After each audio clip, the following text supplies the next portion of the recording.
हाय बच्चों, good morning everyone. कैसे आप सभी लोग? डिफरेंशिएशन जो है हम लोग जल्दी स्टार्ट करेंगे। हम लोग जो अभी पढ़ रहे हैं वो कंटिन्यूटी, क्योंकि बहुत सारे बच्चों ने कहा पता सर डिफरेंशिएशन कब स्टार्ट होगा। तो डिफरेंशिएशन हम लोग ठीक है बिना कंटिन्यूटी पढ़े नहीं पढ़ पाएंगे। ठीक है, तो कंटिन्यूटी हम लोग चल ही रहा है, तो एक दो लेक्चर्स इसमें और है। कंटिन्यूटी के बाद हम लोग डिफरेंशिएबिलिटी स्टार्ट करेंगे। ठीक है, हाँ, हम लोग जो पढ़ रहे थे वो कंटिन्यूटी के चाहे क्वेश्चंस लगा रहे थे, आगे के क्वेश्चंस को सॉल्व करेंगे। ठीक है, क्वेश्चन लिखिए। क्वेश्चन आपका होगा ए और बी का मान ज्ञात कीजिए। क्वेश्चन है आपका ए और बी का मान ज्ञात कीजिए। ए और बी का मान ज्ञात कीजिए यदि फलन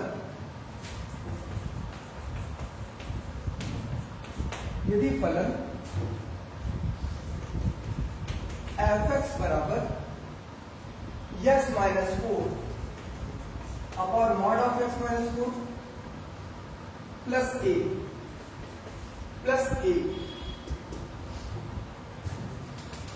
यदि x इज लेस देन 4। ठीक है, a प्लस b यदि x बराबर 4 और x minus 4 upon x minus 4 का मॉड प्लस b यदि x is greater than x बराबर 4 पर सतत है। इस तरह के बहुत सारे क्वेश्चंस आप पढ़ चुके हो कि ए और बी का मान ज्ञात कीजिए यदि फलन इस पॉइंट पर सतत है। तो चलो एक लास्ट क्वेश्चन है इस तरह का। Left hand limit x equal to 4 पर निकालते हैं। ठीक है, क्या होगा? x इक्वल टू 4 पर left hand limit x tends to 4, लेफ्ट से चर्चा करनी है minus f(x). Limit x tends to 4 नहीं, मैंने क्या बताया था कि यहां पर कुछ भी पॉइंट हो हम तुरंत यहां पर क्या लिखते हैं h टेंडिंग टू 0। बहुत सारे बच्चों को यही प्रॉब्लम आ रही है। हमने बार बार यही कहा यहाँ पर कोई भी पॉइंट उससे फर्क नहीं पड़ेगा, आपको h टेंड्स टू 0 लगना है। इस पॉइंट का यहाँ पे यूज होता है फंक्शन 4 पे डिस्कस करना है। 4 माइनस ऊपर बगल में माइनस का है, लेफ्ट से चर्चा कर रहे हैं इसीलिए। ठीक है, 4 minus h limit h tending to 0 4 minus h 4 से कम। 4 में से h को माइनस करोगे तो 4 से कम होगा ना, क्योंकि यह चीज पॉजिटिव क्वांटिटी है और बहुत छोटी क्वांटिटी है। लेकिन कितनी भी छोटी पॉजिटिव क्वांटिटी को 4 से माइनस करोगे तो 4 तो रहेगा नहीं, 4 से कम होगा। 4 से कम कहां पर है? पहले वाले पर है। तो पहले वाले को आप सिलेक्ट कर लीजिए और जहां जहां यहाँ पे f(x) था, x था ना f के अंदर, यहाँ पे f के अंदर 4 माइनस h, तो जहां जहां x होगा वहां 4 माइनस h कर दोगे। 4 minus h minus 4 minus h minus 4 का मॉड। ठीक है, प्लस a, यही है ना। चलिए 4 से 4 कैंसिल, 4 से 4 कैंसिल। चलिए ध्यान दीजिएगा, limit h tends to 0 minus h ऊपर और नीचे क्या हो जाएगा? माइनस h तो है लेकिन मॉड में है तो प्लस h हो जाएगा। तो minus h plus h plus a, ये से h कैंसिल हो गया, -1 आएगा। a माइनस 1 इसका आंसर हो गया, लेकिन लिमिट तो h पर डिपेंड कर रहा है। ये तो ये चीज में तो h है ही नहीं, इसका आंसर आ जाएगा a minus 1। Okay, right hand limit निकाल लीजिए x इज इक्वल टू किस पॉइंट पर? 4 पर। ठीक है, क्या होगा? लिमिट x टेंड्स टू 4 किस साइड से? राइट साइड से, तो प्लस f(x). कुछ भी पॉइंट हो आपको तो h टेंडिंग टू 0 लिखना है। f ऑफ 4 प्लस h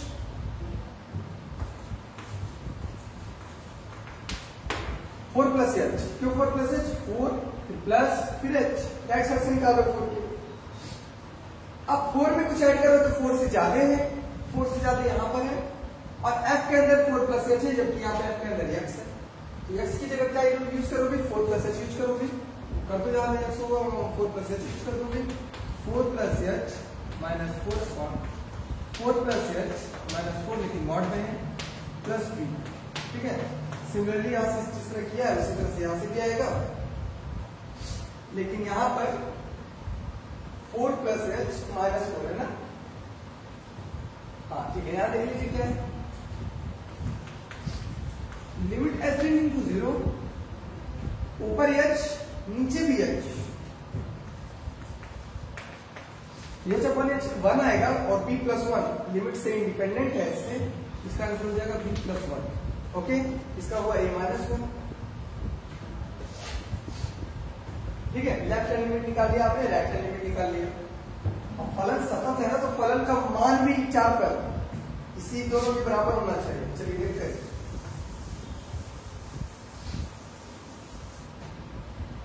तीसरा क्या निकालते हैं हम लोग, फलन का मान x बराबर 4 पर। चलिए निकालते हैं, क्या लिखोगे, f ऑफ 4 लिखोगे। जब x का मान 4 है तो फलन का मान कितना है, a प्लस बी। x हो चाहे कुछ भी हो, या फिर फलन का मान ही लिखा है, x बराबर जब 4 है तो फलन का मान कितना a प्लस बी है, क्या लिख दो a प्लस बी। ठीक है, चलो लेफ्ट हैंड लिमिट तो आ गया a minus 1, right hand limit आ गया b प्लस 1 और फलन का मान आ गया a प्लस बी। मतलब क्योंकि फलन सतत दिया गया है तो आप इसके बाद का टॉपिक क्या लिखोगे, बोलोगे सिंस चूंकि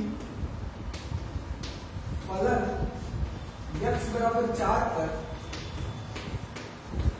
सतत है, इसलिए left hand limit, right hand limit और फलन का मान बराबर होना चाहिए। लेफ्ट हैंड लिमिट आया है a minus 1, right hand limit आया है b प्लस 1 और फलन का मान आया है a plus b।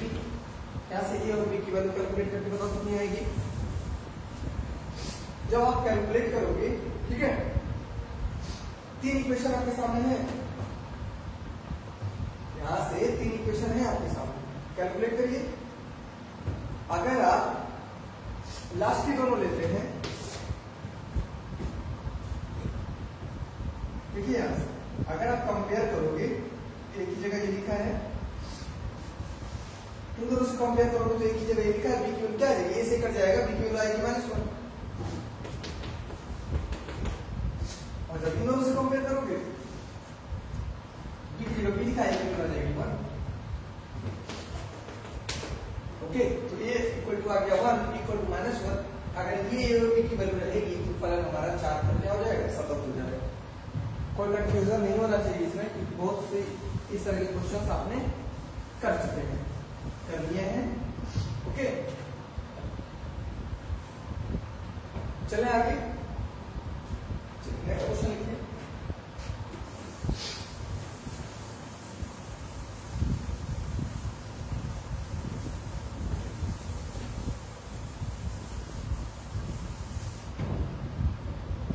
Next question, फलन f(x) बराबर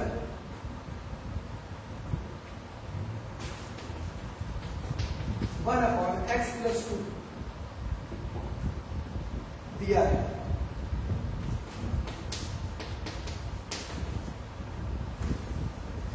ये हमारा क्वेश्चन है कि जो फलन है वो 1/x प्लस 2 है, इस तरह से दिया है। ठीक है, संयोजित फलन, संयोजित फलन, संयोजित फलन y is equal to f of fx, f of fx में असतत बिंदु ज्ञात कीजिए, में असतत बिंदु ज्ञात कीजिए। ठीक है, में असतत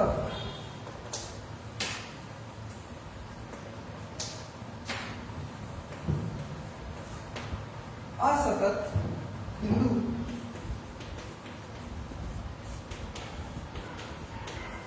ज्ञात कीजिए। संयोजित फलन पढ़ा है आपने, फॉर एफ ओ जी है ना, मतलब f of g x type का, जिसको क्या कहते थे, फॉर्म कहते थे। G of f x type का, जिसको क्या कहते थे, कॉफ कहते थे। उसी प्रकार से ये एफ ऑफ एफ टाइप का है, मतलब खुद फलन का खुद से संयोजन। एफ ऑफ एक्स, इसको क्या कहोगे, ऑफ कहोगे। ओके, चलो ये निकाला।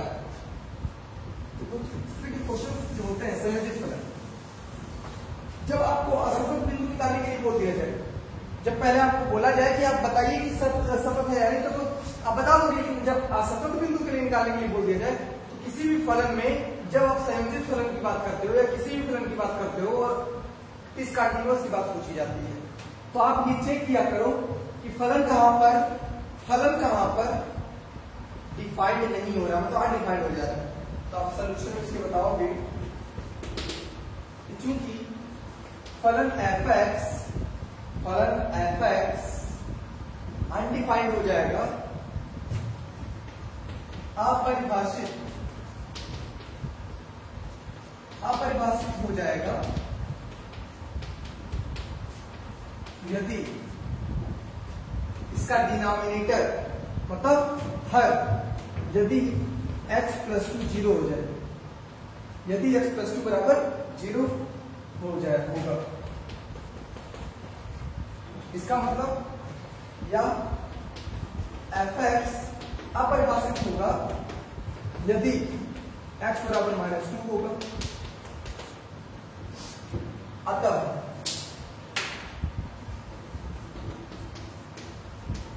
फलन fx x बराबर 2 पर असतत हो जाएगा, असतत होगा यदि, इसका मतलब क्या होगा, फलन जो है x बराबर 2 पर असतत होगा। इसलिए अगर हमारा फलन ही असतत हो गया, अगर हमारा फलन ही x बराबर -2 पर असतत हो गया, तो x बराबर -2 पर फलन क्या है, अनडिफाइंड है, अपरिभाषित है। तो जब फलन x बराबर -2 पर अपरिभाषित है, f of x हम लोग निकाल ही नहीं पाएंगे।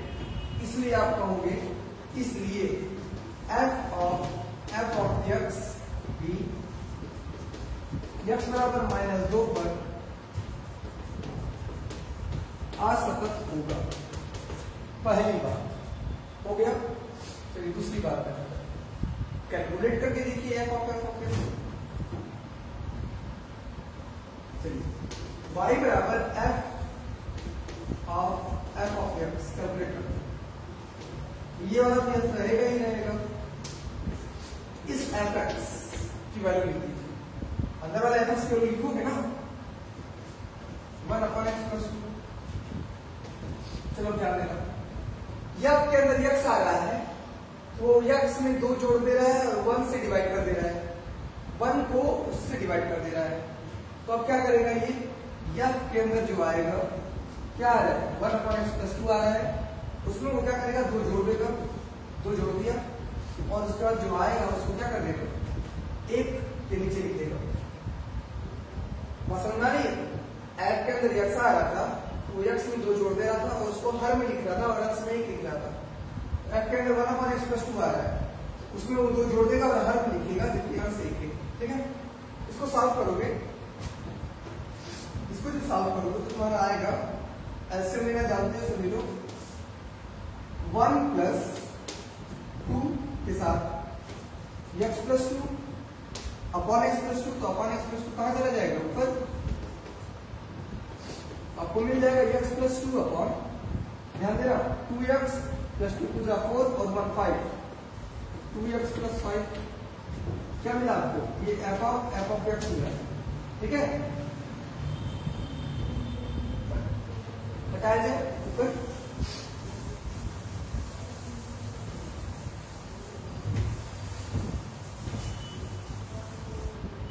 चलो अब इस फलन के बारे में क्या ख्याल है आपका, ये भी f of x भी असतत हो जाएगा जब x की वैल्यू नीचे वाला 0 होगा। क्या सीखो, this implies that f of x असतत होगा यदि 2x + 5 बराबर 0 होगा, मतलब या f of x असतत होगा यदि x बराबर -5/, क्या हो जाएगा, 2 हो जाएगा। क्लियर हो गया ना? 1 + 2x + 4, ठीक है। तो इस केस में f(x) -5/2 पर असतत हो जाएगा, और एक बार आपने पहले ही निकाल चुका है इस पॉइंट पर -2 पर। अतः f(x) बिंदु x बराबर -2 -5/2 पर क्या हो जाएगा? असतत होगा। यही आपका आंसर होगा। कैलकुलेट करना आ गया, ठीक है। पहला तो फलन देख लीजिए, कहां पर अपरिभाषित हो रहा है उस पॉइंट पर वो असतत हो जाएगा, और उसके बाद जो कंपोजिशन ऑफ फंक्शन है, संयोजन ऑफ फलन है, उसको भी देख लीजिए कहां पर ये अपरिभाषित हो रहा है, तो उस पॉइंट पर ये असतत हो जाएगा। क्लियर?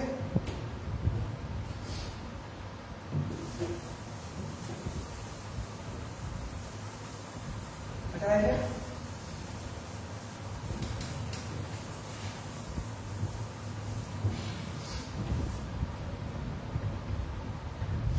नेक्स्ट क्वेश्चन लिखिए इसके बाद। इसके बाद जो है एक अगला क्वेश्चन,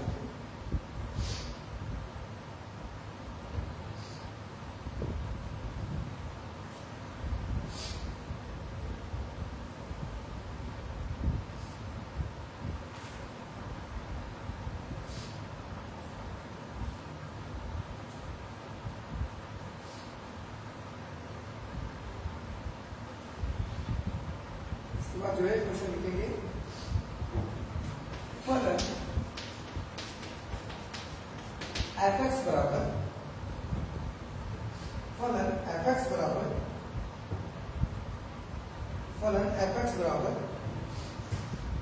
x⁻10⁻1 यदि x की वैल्यू 1 से कम है या बराबर है, और x² यदि x की वैल्यू 1 से बड़ी है, ठीक है।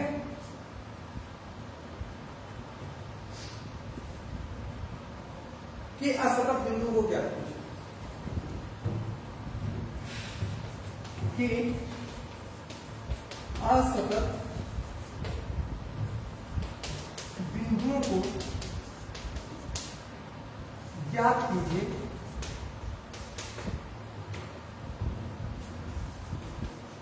यदि कोई हो तब, ठीक है। असतत बिंदु को ज्ञात कीजिए, तो इसका मतलब क्या हुआ? जबरदस्ती नहीं ज्ञात करोगे, असतत बिंदु रहेगा तभी नहीं ज्ञात करोगे। क्वेश्चन बड़ा कंफ्यूजन आता है, कंफ्यूजिंग होता है। इसी तरह कह देता है कि फलन f(x) बराबर इसके असतत बिंदु ज्ञात कीजिए, जबकि कोई असतत बिंदु ही नहीं रहता है, तो उसमें लिखना पड़ता है कि इस फलन के लिए कोई असतत बिंदु नहीं है, ठीक है। कैसे ज्ञात करोगे? इस फलन में बोला गया असतत बिंदु को ज्ञात कीजिए यदि हो तब। सबसे पहली बात, ये हमारा पॉलिनोमियल है, ये भी पॉलिनोमियल है, और आप जानते हैं पॉलिनोमियल हमेशा क्या होता है? सतत होता है।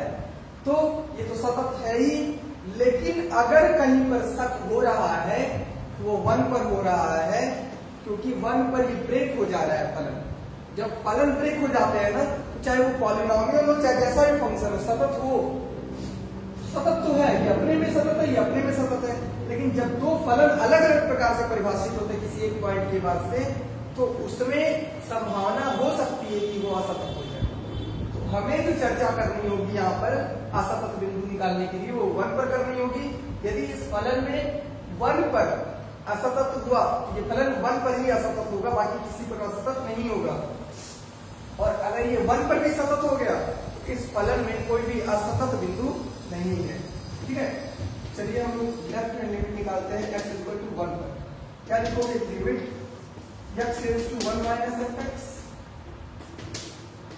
लिमिट 1 पर चेक कर रहे हैं माइनस से ना, लेफ्ट साइड से, इसीलिए माइनस लिखा है।